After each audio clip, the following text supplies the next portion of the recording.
The snow falls sideways, driven by a bitter wind that cuts through wool and bone. A German soldier stands in a frozen trench, rifle pressed against his chest, breath rising in short, painful clouds. Around him, the land lies silent, burned villages buried under white, wrecked vehicles half hidden like fossils of a failed invasion. This is not the war he imagined. Somewhere beyond the gray horizon, Soviet guns thunder without pause. The sound never stops. It waits. He looks east, toward a place that was supposed to collapse long ago. Instead, it stares back at him, vast and unbroken. For the first time, a thought he has avoided takes shape. The war is no longer moving forward. It is turning. He remembers when confidence came without effort. In 1941, German columns rolled endlessly east, engines roaring, flags snapping in the wind. Officers spoke of destiny and speed. Maps were covered in arrows pointing forward, always forward. Russia will fall, they said. It always does. Why question it? Poland fell quickly. France collapsed in weeks. The Wehrmacht seemed unstoppable. But Russia did not fall. Roads became mud, then ice. Cities burned but refused surrender. Soviet soldiers disappeared into forests and returned hardened, relentless. Standing now in frozen ruins, the soldier understands the truth. The plan failed early. And Germany never truly admitted it. No one speaks the word Stalingrad anymore. It lives in the pauses between sentences, in the way men look away when the subject drifts too close. Entire armies vanished there, surrounded, starved, destroyed. The soldier remembers the radio broadcasts fading into silence. Then the truth emerged: a German army had surrendered. Surrendered. The word still feels unreal. Stalingrad shattered more than divisions. It shattered certainty. The Red Army learned how to endure, how to encircle, how to kill patiently. From that moment, the war changed direction. Standing in the cold, the soldier realizes Stalingrad was not just a defeat. It was a warning. And Germany chose not to listen. The cracks are impossible to ignore now. Supplies arrive late, if at all. Ammunition is rationed. Food is thin and tasteless. Tanks sit abandoned along roads, empty of fuel. The Luftwaffe, once dominant, appears rarely and in small numbers. Orders change constantly. Defensive lines shorten. Retreats are given new names, but no one believes the language anymore. The soldier watches officers whisper over maps, their confidence replaced by calculation. Soviet artillery strikes with relentless rhythm, never rushing, never stopping. This is not blitzkrieg. This is endurance. And endurance favors the side that can replace what is lost. Germany cannot. The realization comes quietly. Not during battle.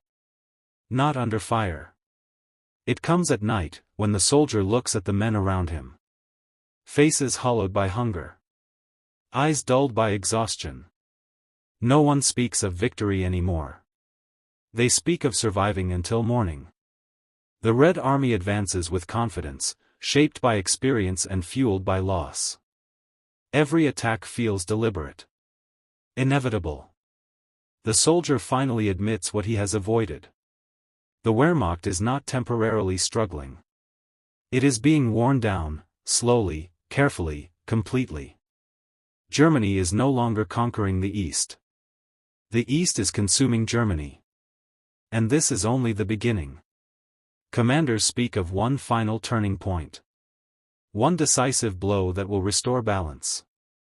The soldier listens, but the words feel recycled, hollow. Hope now sounds like habit. Maps are unrolled again. Arrows point east, but they are shorter, hesitant. This offensive will not be like the early days. Everyone senses it. Germany no longer has time. Men are rushed forward with little training.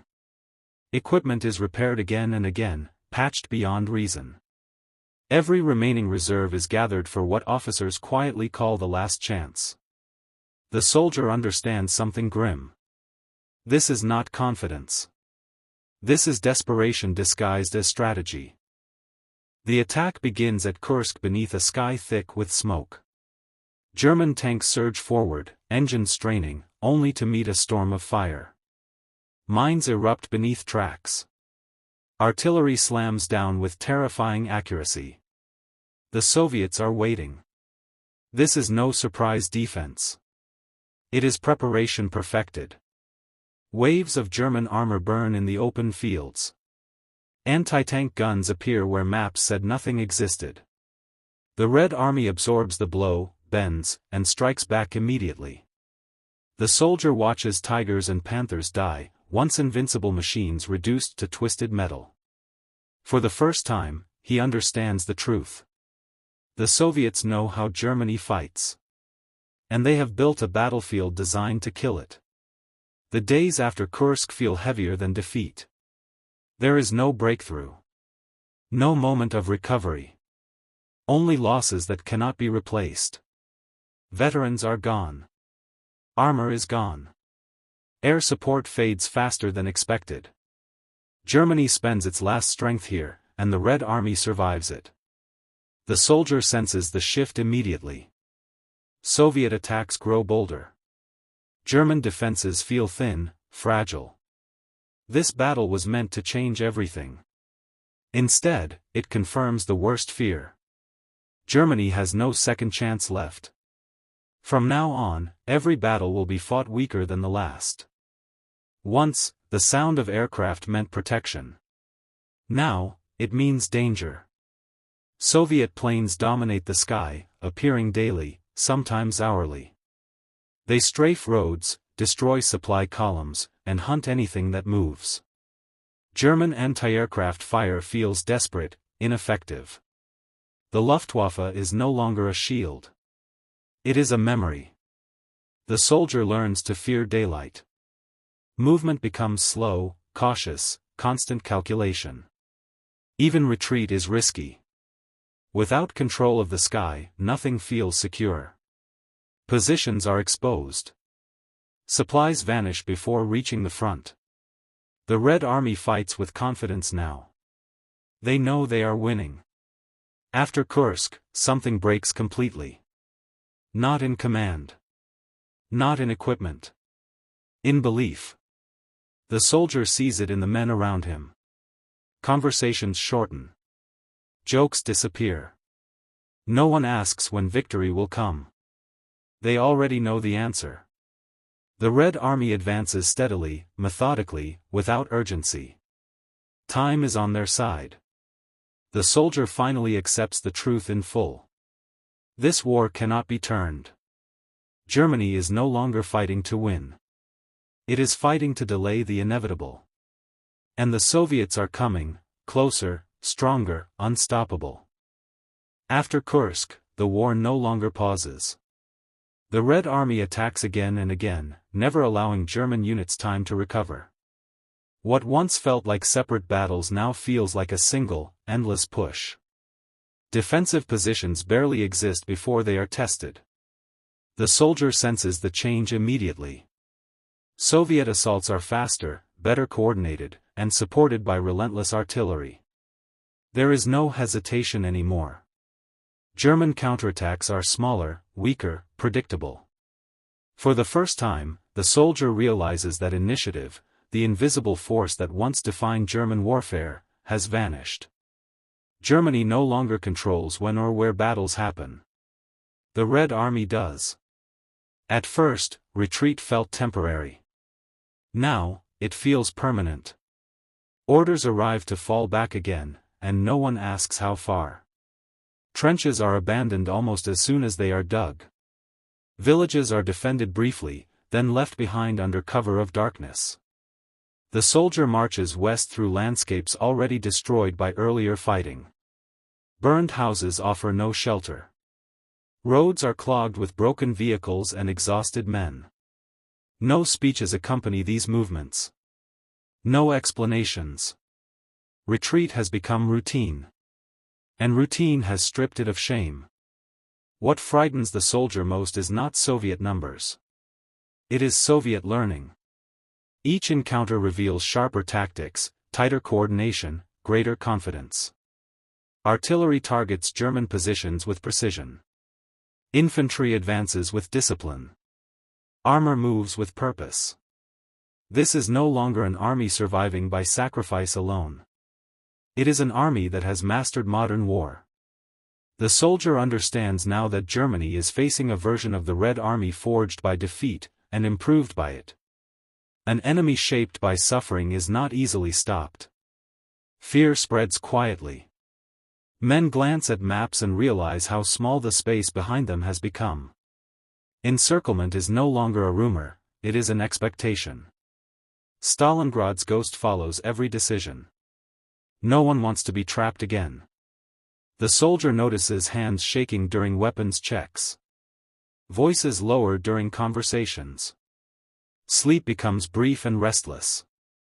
Faith in leadership erodes without rebellion. Orders are followed, but without trust. The Red Army advances with confidence. The Wehrmacht advances only when forced. One night, the soldier accepts it. There will be no recovery. No miracle offensive. No sudden reversal. Germany has spent its strength in the east. The Red Army is no longer fighting to survive, it is fighting to finish the war. Every step west feels deliberate, patient, unstoppable. The soldier tightens his grip on his rifle, not with hope, but with resignation. The truth settles fully now. The Wehrmacht is not about to be crushed. It already is. What remains is only the slow march toward Germany itself. One evening, the soldier turns westward. Germany lies somewhere beyond the smoke and ruins. Not as a symbol, but as a place, cities, homes, people who believed the war would never reach them. Now it is inevitable. The Red Army is too strong, too experienced, too relentless. Nothing stands between it and Germany itself. The soldier feels no anger anymore. No pride. Only exhaustion. The truth is clear. The war that began with certainty will end with devastation. And there is nothing left to prevent it.